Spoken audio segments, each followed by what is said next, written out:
Buenas tardes a todos, muy bienvenidos en esta tarde del mes de octubre.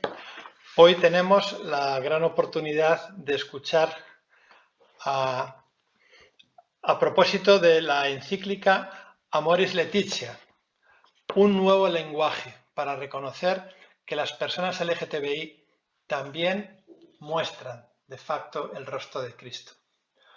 Hoy tenemos con nosotros a Claudia Leal Luna.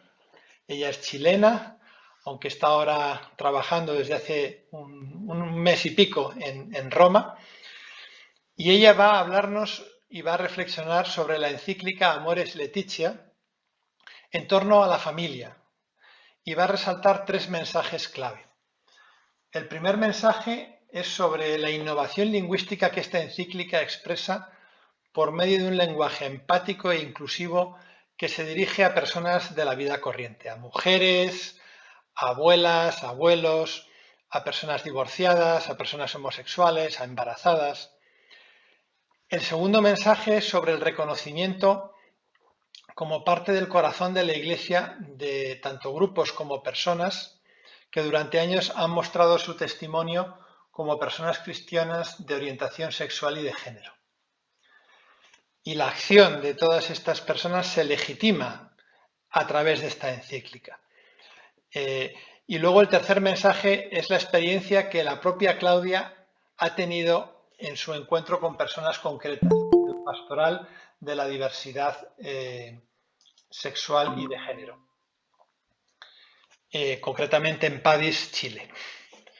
Y es un lugar donde se puede desarrollar teológicamente pues, una justificación para dar permiso y poder aprender sobre el rostro de Dios y el rostro de Cristo al contemplar los testimonios de estas personas.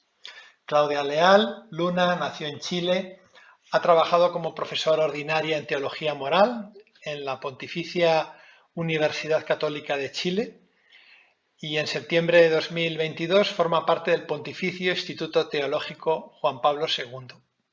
Sus temas de interés y de investigación son el feminismo, la ética en clave de mujer, la teología moral fundamental, la ética sexual y de género, el derecho y la ética filosófica y política.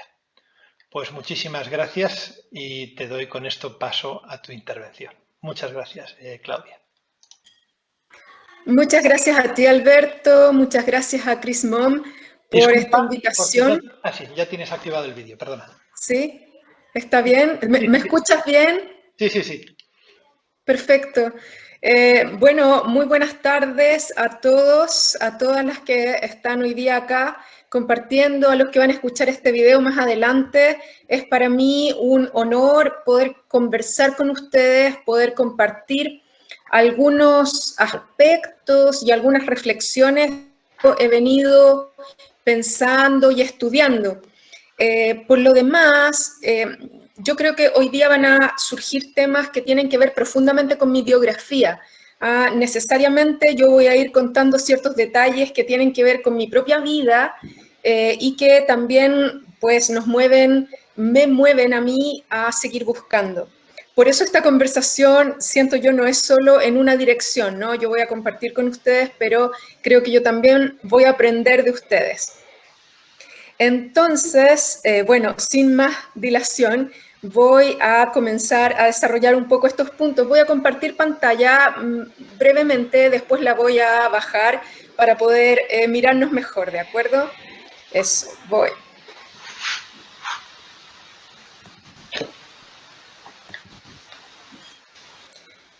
Entonces, Alberto, confírmame por favor cuando aparece mi pantalla.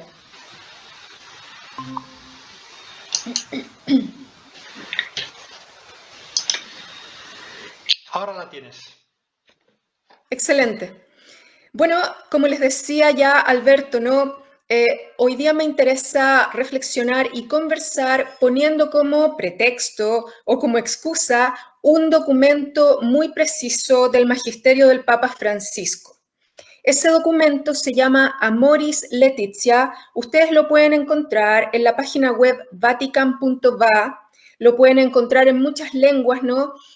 Por supuesto el español, sin duda, y ahí ustedes pueden rastrear algo de las ideas que yo voy a compartir y están cordialmente invitados también a leer ese documento, ¿no?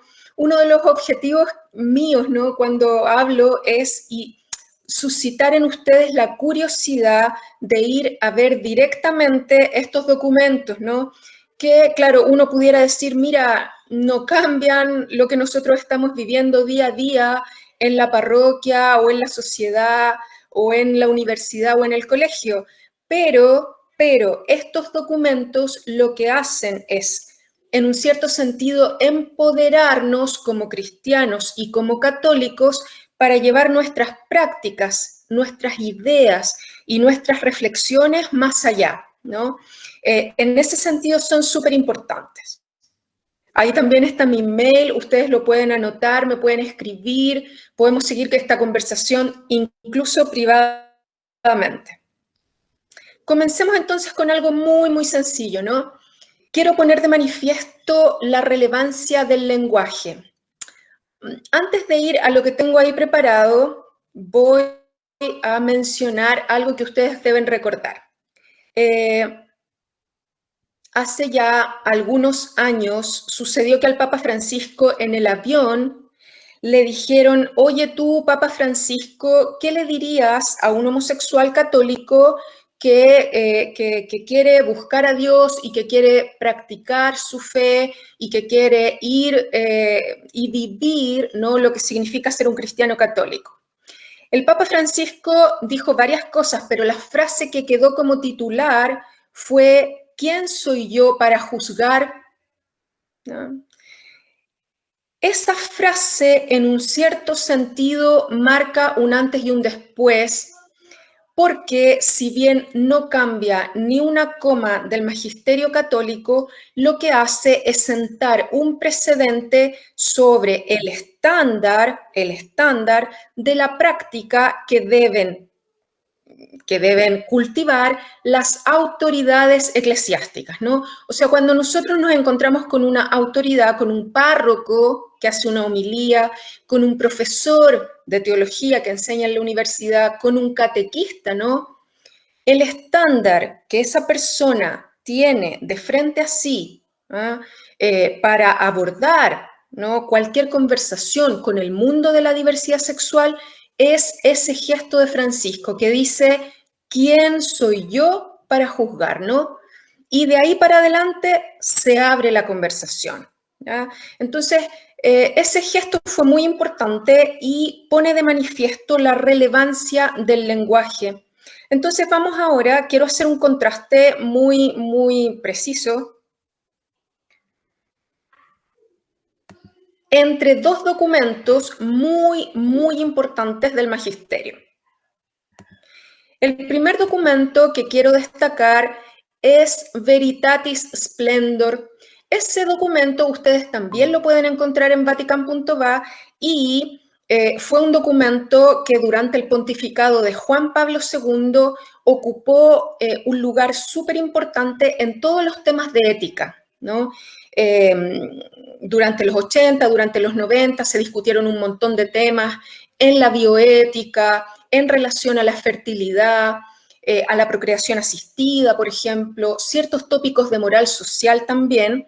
Y bueno, este documento, Veritatis Splendor, es una referencia indiscutible. Ahora, cuando tú vas a Veritatis Splendor, y ustedes lo pueden confirmar, tú te encuentras con un lenguaje que apela a una cierta filosofía y a una cierta metafísica caracterizada por la seguridad, ¿no?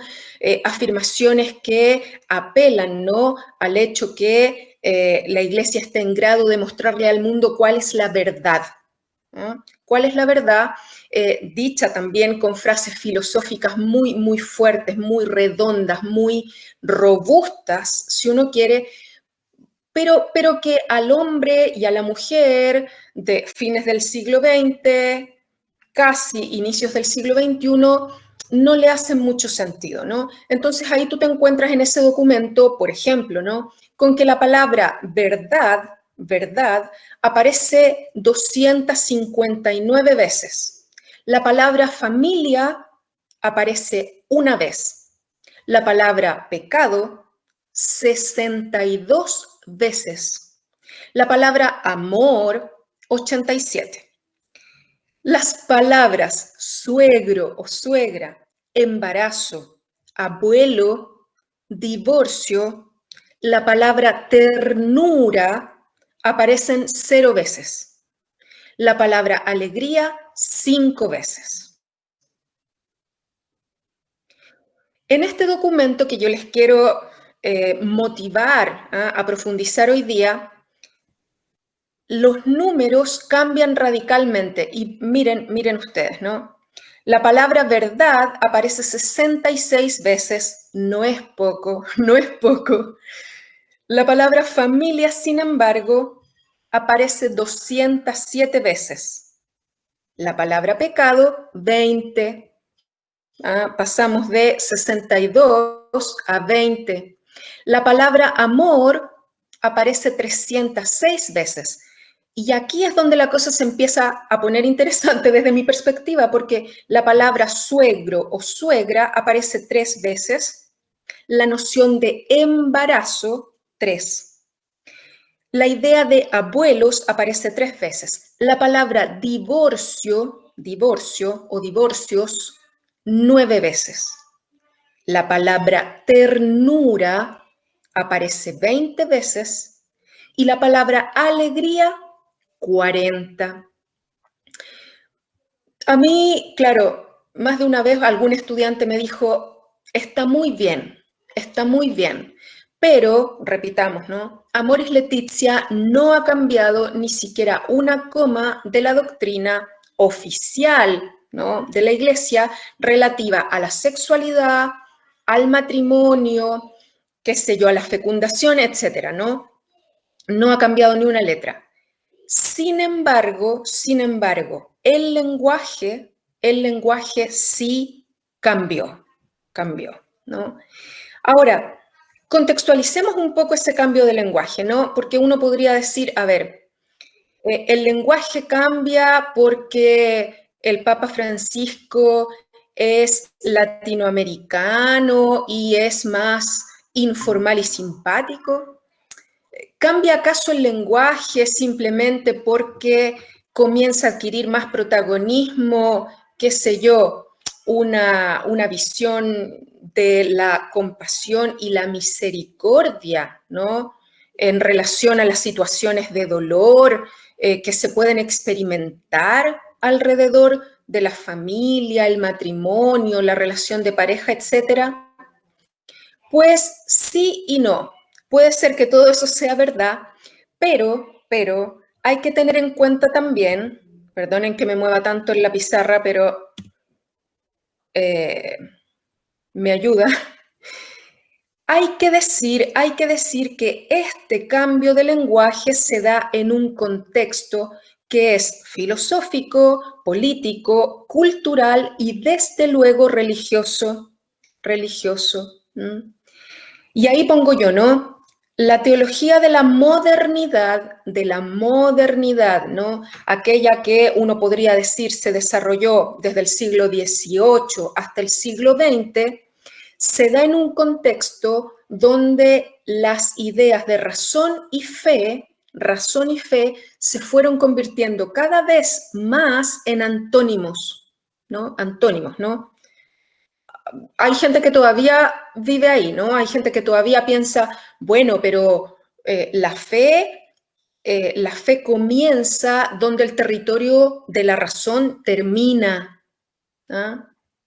Tú tienes la ciencia por un lado y por otro lado tienes la fe, ¿no? Entonces, incluso atención, porque incluso como dice un colega mío, incluso el párroco puede caer en esta falacia.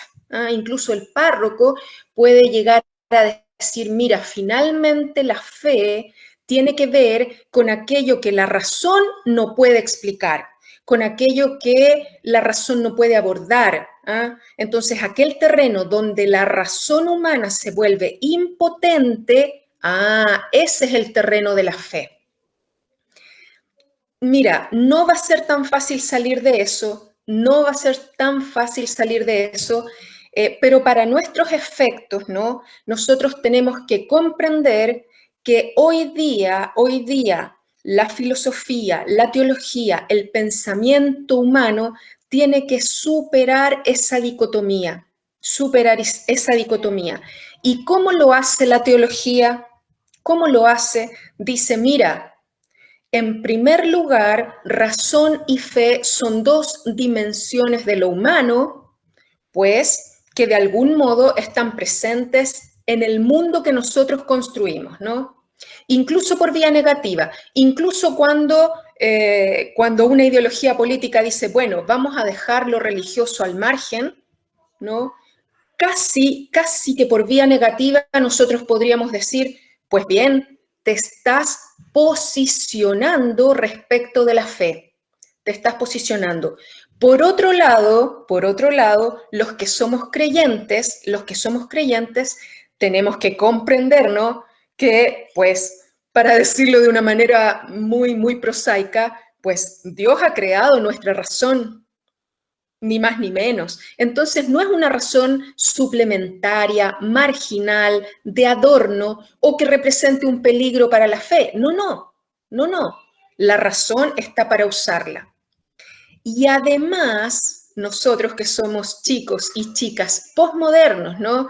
Que, bueno, Kant sigue siendo súper importante, pero lentamente lo vamos complementando. Comprendemos que la manera de pensar requiere poner sobre la mesa nuestra experiencia, ¿ah? Con toda la carga que eso significa, Y digo carga porque poner sobre la mesa nuestra experiencia significa hacernos cargo de que tenemos una historia. Yo soy mujer, soy latinoamericana, tengo un marido eslovaco, tengo una historia también, soy madre, por ejemplo, y cada una de estas dimensiones de alguna manera está presente cuando hago teología, cuando hablo de Dios, cuando vivo mi fe.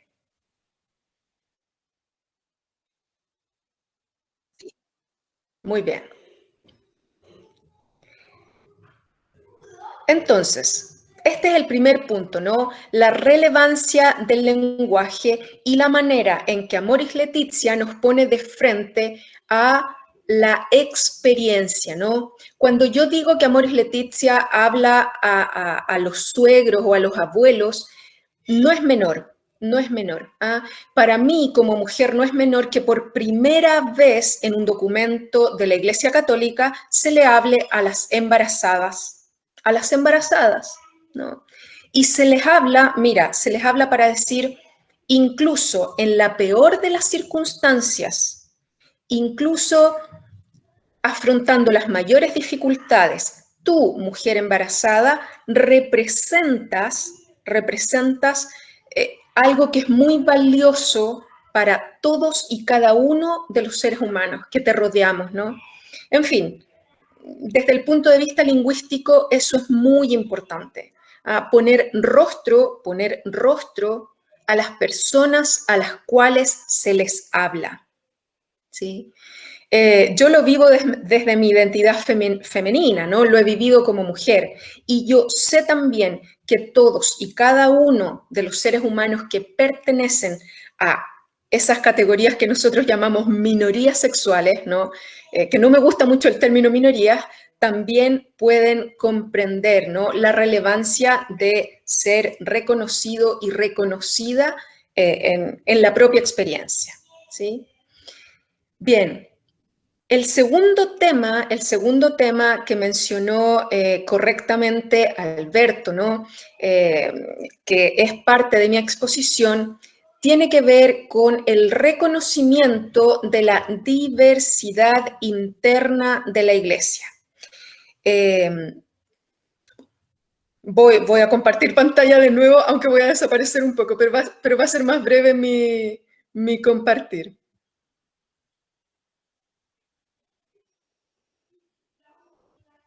Ecomí. Fíjense ustedes, durante mucho tiempo, las políticas públicas, lo que hicieron fue preguntarle al ser humano, oye tú, ¿qué es lo que necesitas? ¿Ah? ¿Qué es lo que tú necesitas? Evidentemente, voy a dejar de compartir de nuevo, evidentemente hay algo que a ti te falta y que nosotros te podríamos dar. ¿Ah?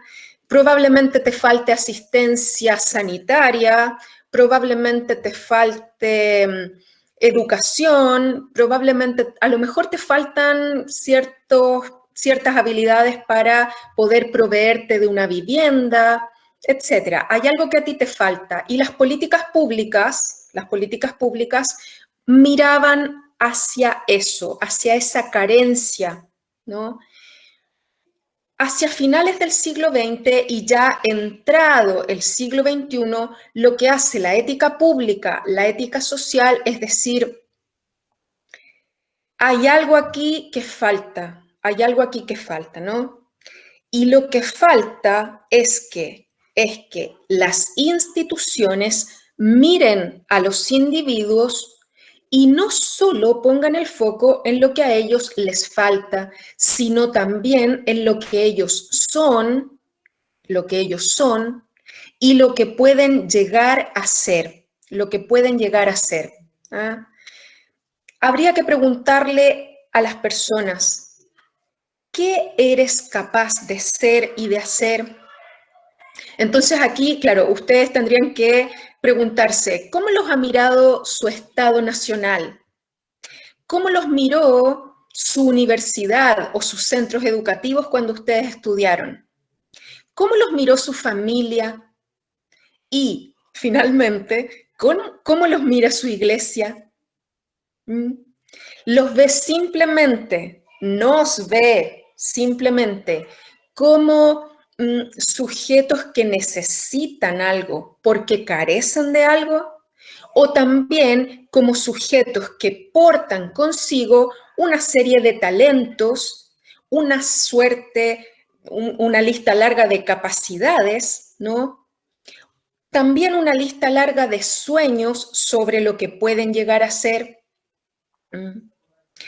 Desde este razonamiento, hoy día nosotros somos protagonistas, ¿no?, de una época en que las teorías filosóficas, políticas, sociales, ¿no?, dicen, mira, tan importante como la redistribución es el reconocimiento.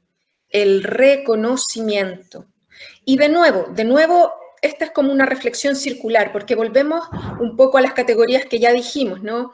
A la importancia de mirar a las personas en su historia, en sus cualidades, en sus particularidades, ¿no?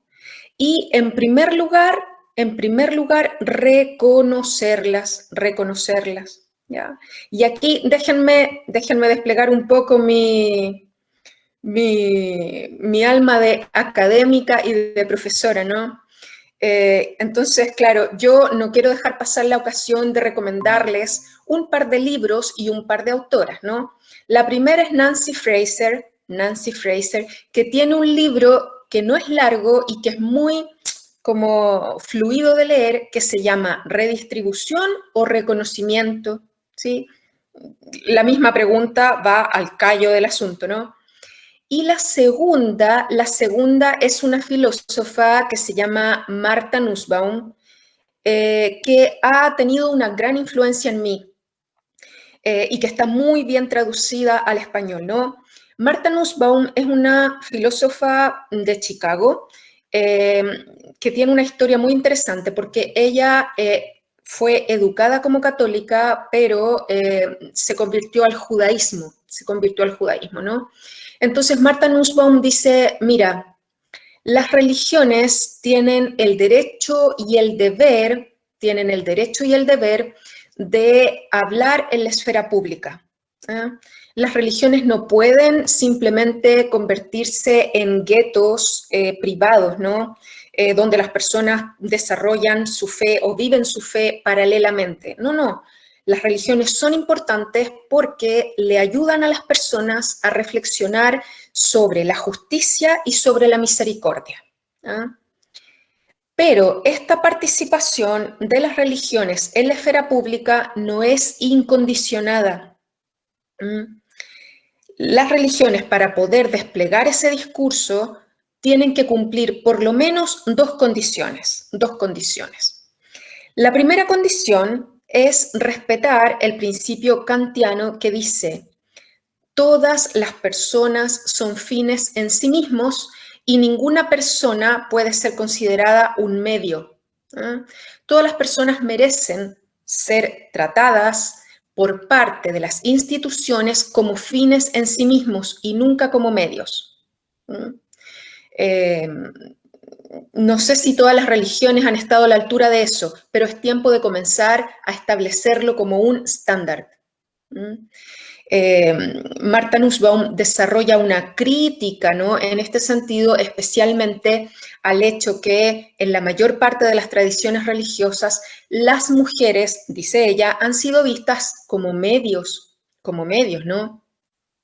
Ella dice, mira, al interior de las tradiciones religiosas las mujeres fueron vistas como medios para el bienestar de la comunidad, para el bien de la comunidad familiar, la comunidad religiosa, etcétera, ¿no? Y pocas veces fueron vistas como sujetos protagonistas de su propia vida. Hasta ahí la primera condición que pone Martha Nussbaum. Y la segunda condición, que probablemente nos interese un poco más aquí, la segunda condición es que las religiones respeten, promuevan y gestionen la diversidad interna que ellas mismas poseen, ¿no? Martha Nussbaum dice, la diversidad interna en cualquier grupo y en cualquier institución puede ser vista como un tumor canceroso, un tumor que idealmente está en la periferia y lo toleramos, ¿no? Pero idealmente lo extirpamos, ¿no? Muchas instituciones gestionan su propia diversidad interna con esos parámetros. Ella dice, no, la manera de gestionar la diversidad interna es promoviendo una continua reflexión sobre abrir las fronteras de la propia identidad, ¿no?, y posteriormente cerrarlas, ¿no? Ella dice, las instituciones que prevalecen, las instituciones que duran y que tienen una repercusión en el ámbito público son aquellas que gestionan su propia diversidad interna, comprendiendo que en la absoluta mayoría de los casos la persona que hace críticas no se quiere ir, ¿no? Las personas que promueven la crítica interna lo que hacen es pedir una depuración, una purificación.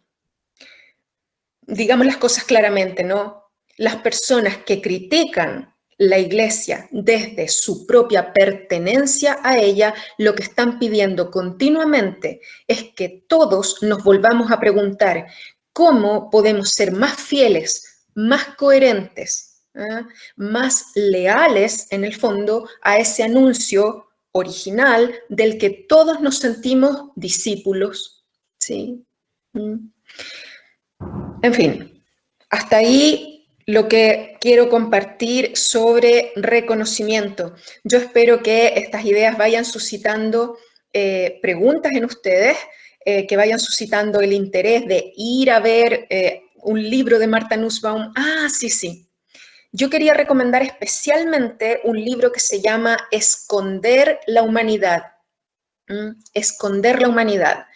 Es un libro muy interesante porque ella profundiza sobre el disgusto el disgusto que ciertos grupos humanos provocan al interior de las comunidades, ¿no?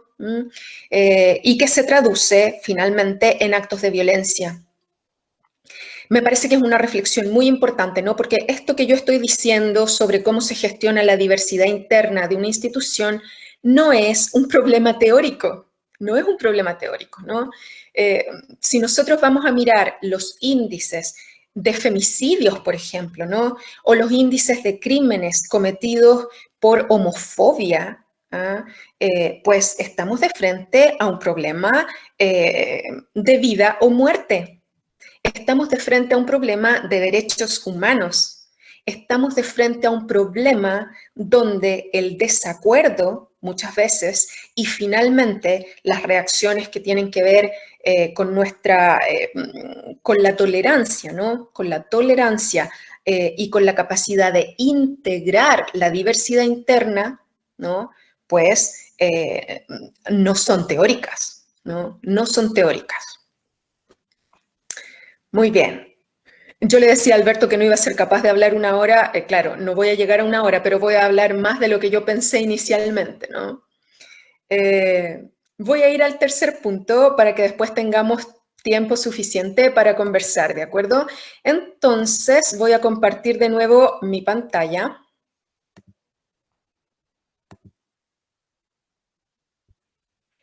Eco. Ahí está el título, la referencia del libro al que yo aludí recién, que se llama Esconder la humanidad, y otro texto de Martha Nussbaum que yo me permito recomendar es Las mujeres y el desarrollo humano. Y ya voy entrando hacia lo que finalmente a mí me interesa decir hoy día, ¿no? Y que puede ser planteado con esta pregunta. ¿Qué puede enseñarnos sobre Dios la comunidad LGBTIQ+? Finalmente, esa es la pregunta, ¿sí? Y bueno, yo soy teóloga, ¿no? Entonces, yo muchas veces, ¿no? Converso con estudiantes, converso con colegas, converso con sacerdotes, ¿no? Y claro, uno se encuentra con que el planteamiento es cómo responder al problema de la diversidad sexual, cómo responder a las personas que sufren, ¿no? Porque pues no pueden integrar su fe y su identidad sexual, ¿no? Cómo responder a los problemas de discriminación. Y yo creo que todo eso está muy bien. Todo eso está muy bien. Son preguntas que no pueden ser simplemente evadidas, no pueden ser simplemente dejadas de lado. Pero la pregunta fundamental para un creyente debería ser si la experiencia de las personas que se reconocen a sí mismas, ¿no? Como parte de ese arco iris, nos pueden enseñar algo sobre Dios o no. Y en ese sentido, para mí ha sido muy importante, junto con estudiar, junto con buscar autores, ¿no? Junto con reflexionar, ha sido muy importante tener la gracia, ¿no? Providencial de haber podido compartir con la Pastoral de la Diversidad Sexual en Chile. La Pastoral de la Diversidad Sexual en Chile tiene un recorrido, creo, si no me equivoco, de unos 13 años, ¿no? Es un grupo que nace al interior de la CBX, de este como movimiento laical de los jesuitas, ¿no? Al interior de los jesuitas existe la CBX. Y bueno, pues un día un grupo de miembros de la CBX comienza a despertar, a compartir su necesidad de un espacio donde esta identidad sexual pues no sea como invisibilizada, donde esta identidad sexual pueda ser puesta de alguna manera entre las demás identidades que configuran la identidad creyente. En fin, nace la PADIS en Chile. Y la PADIS en Chile tiene una particularidad muy especial, que es que tan importante como la comunidad propiamente tal, es decir, los gays católicos que ahí se reúnen, hay también un grupo de padres y madres,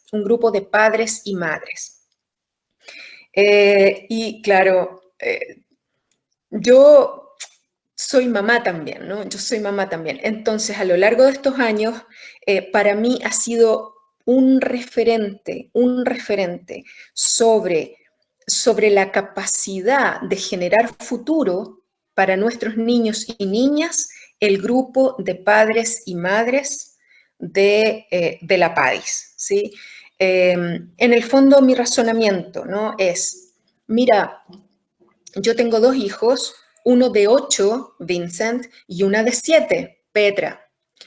Y pues si en el futuro ellos que han recibido el bautismo, porque somos una familia cristiana y elegimos eso, ¿no? Los hemos bautizado, tratamos de apoyarlos, ¿no? Cuando aparece una búsqueda espiritual y no nos da lo mismo que ellos conozcan o no a Jesús. Nosotros queremos que lo conozcan, queremos que se sientan interpelados por su mensaje, ¿no?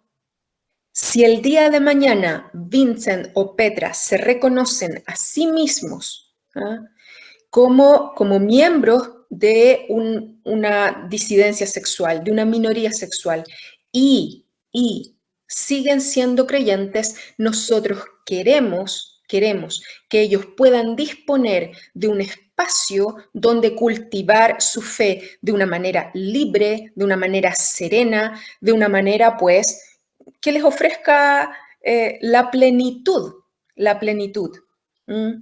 Y en ese sentido creo que la PADIS representa como un horizonte de esperanza, para muchos católicos y católicas como yo, que somos padres. A lo mejor, pues yo no he tenido que enfrentar esa pregunta, pero puede ser que mis hijos tengan que enfrentarla, ¿no? Y es importante para mí saber que yo en ese momento no estaría sola y que ellos tampoco estarían solos. Eso es lo primero. Voy a volver a mi pantalla porque tengo ahí un par de puntos todavía.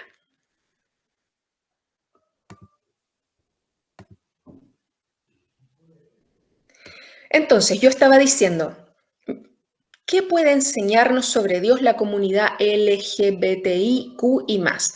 Y resaltaba en primer lugar mi experiencia en la PADIS, con la PADIS, ¿no? Déjenme decir una cosa antes de ir al punto siguiente. Yo en la PADIS aprendí que esta diversidad interna de la que yo estoy hablando aplica también a los grupos y a las comunidades de gays católicos. Con esto quiero decir, en la PADIS hay gente más conservadora que yo. Sí, señor. Hay gente más papista que yo. La hay. Y también hay gente más liberal que yo. Es importante para mí decir que un grupo como la PADIS, y probablemente ustedes también me podrían contar la misma experiencia, no es un grupo de gente que interpreta el cristianismo de la misma manera, que quiere vivir de la misma manera, que comprende el mensaje de Jesús de la misma manera. No. Al interior de un grupo como la PADIS hay diversidad. Y eso es muy poco visto. Y atención, porque a veces por las necesidades del grupo, necesidades que tienen que ver con posicionarse al interior de la comunidad cristiana global, por ejemplo, ¿no? Se tiende a invisibilizar la diversidad interna. La PADIS en Chile, se los puedo contar porque no es un secreto y es un tema del que hemos hablado largamente, la PADIS chilena ha tenido dificultades, ¿no?, para incluir a las lesbianas, por ejemplo, ¿no? No siempre ha sido un espacio donde ellas pueden entrar fácilmente y llegar a ser parte, ¿ok? Entonces uno diría, mira, la PADIS es una iglesia doméstica, ¿eh? Con su propia diversidad interna, que experimenta a su vez los típicos problemas de una comunidad cristiana. Y eso es muy interesante y nosotros deberíamos tratar de comprenderlo mejor. Deberíamos tratar de comprenderlo mejor. Ok. Y mi segundo punto era, bueno, ¿y la teología? ¿Y la teología? ¿Qué tiene que hacer la teología? Ya. Voy a decir dos cosas muy breves porque quiero terminar. Lo primero que la PADIS podría hacer es preguntarse si la experiencia, lo que la teología debería hacer a partir de una experiencia como la PADIS es preguntarse cómo interpretar la diferencia. Cómo interpretar la diferencia, ¿no? Durante los últimos, no sé, 1800 años, ¿no? Uno podría decir, la teología ha leído la diferencia sexual con una impronta eminentemente fisiológica, biológica. Hoy día, la teología se está preguntando cómo integrar en la interpretación de la diferencia no solo lo que nos enseña lo que se sabe sobre el genoma, sino también lo que se sabe sobre la psicología humana, sobre el género, ¿no? Quizás la diferencia sexual tenga que ver no solo con la fisiología humana, sino también con las categorías de femenino y masculino desde una visión que integra las ciencias humanas con un sentido mucho más profundo. En ese sentido, una experiencia como la de la PADIS nos enseña, ¿no? Cuando nosotros le preguntamos a la PADIS, ¿cómo lees tú lo masculino y lo femenino en Dios? ¿Cómo lees los textos del Antiguo Testamento que hablan sobre las entrañas, sobre el útero de Dios? ¿Cómo lo lees tú? ¿Cómo lees la figura de la paternidad y la maternidad en la Biblia, ¿no? Esos discursos son, creo yo, un recurso que convierte a la PADIS, ¿no? No solo como aquellas personas a las cuales hay que comprender, apoyar, escuchar, no. Convierte a la PADIS en personas que pueden entregarle a la tradición cristiana algo que ella todavía no tiene. Y eso es provocativo, eso es entusiasmante finalmente, ¿sí? Creo que tenía un puntito más, eco. Otro punto que no es menor hoy día, ¿no? Es cómo hablar en serio de la interculturalidad. Ustedes saben, ¿no? Que las diversas tradiciones religiosas, ¿no? leen de muy distinta manera lo femenino, lo masculino y pues la integración que entre ellos se da. Podríamos discutirlo más largamente y dar fundamentos, ¿no? Pero una tradición como la budista, por ejemplo, tiene muchísima más familiaridad con la vertiente andrógina, ¿sí? Entonces, cuando nosotros hablamos de diálogo interreligioso, no deberíamos subestimar la experiencia de los cristianos que han reflexionado por su propia historia sobre las teorías de género, ¿sí? Sobre lo que implica una identidad sexual no binaria, por ejemplo, ¿no? Y sobre cómo ese diálogo, ese conocimiento podría repercutir en una cierta dimensión del diálogo interreligioso. Hay ahí también una vertiente donde donde la experiencia de la comunidad tipo PADIS, ¿no?, podría hacer una reflexión y llevarla hasta qué sé yo, escenarios que todavía no nos imaginamos, ¿sí? Bien, en resumen, creo que un documento como Amoris Laetitia abre puertas para salir de una cierta caricatura que dice, mira, la ética sexual cristiana está constituida básicamente por una lista de permisos y una lista de prohibiciones, ¿no?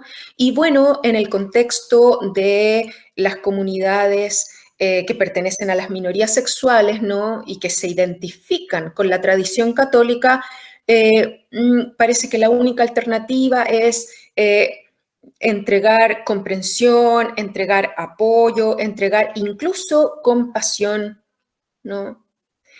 Parece que un documento como Amoris Laetitia pone en discusión una cierta manera lingüística en que se ha tratado el problema de la homosexualidad. El magisterio católico solo usa el vocablo homosexual, no usa ningún otro desde el mundo de la diversidad sexual, ¿no? Y usualmente es un lenguaje que tiene que ver con la carga, el peso, el dolor, el sacrificio y la prueba, ¿no? La pregunta que nosotros nos tenemos que hacer es, ¿qué pasa cuando una persona se reconoce a sí misma como homosexual o gay o lesbiana, etcétera, ¿no? Y esta persona está bautizada, cree en Jesucristo, ¿no? Cultiva su fe al interior de una comunidad, ¿ah? Y esta persona dice, mira, parece que en realidad Dios me ha hecho así como un don. Dios me ha hecho así, me ama de esta manera, y quiere que yo desde esta identidad también, junto con todas mis otras identidades, pues yo ponga mi grano de arena en la iglesia y en la humanidad. Tenemos que llegar hasta ahí. Eso es. Muchas gracias.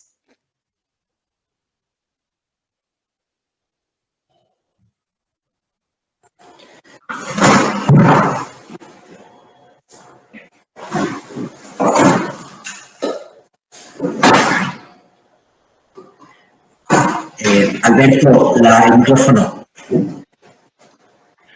Muchas gracias, Claudia, por compartir con nosotros tus reflexiones a propósito de Amoris Laetitia, por enseñarnos que existe un nuevo lenguaje que trae a la luz estas palabras como abuelo, abuela, embarazo, amor, ternura, etcétera. El que nos enseñes también a mirar a las personas no solamente con lo que les falta, sino que pueda ser también por lo que pueden aportar y por lo que son, por estas preciosas referencias, ¿no?, a estas personas como Nancy Fraser o Martha Nussbaum que tanto te han formado, ¿no?, y te han afectado y te han dado forma también a ti, y luego pues por enseñarnos a descubrir eso que las personas LGTBI y también las personas con diversidad sexual y de género pues pueden aportar a la Iglesia pues para enseñarnos y mostrar el rostro de Jesús de Nazaret. Bueno, muchísimas gracias y con esto finalizamos nuestra grabación y simplemente pues le doy yo un aplauso a Claudia por haber compartido con nosotros este rato. Muchas gracias.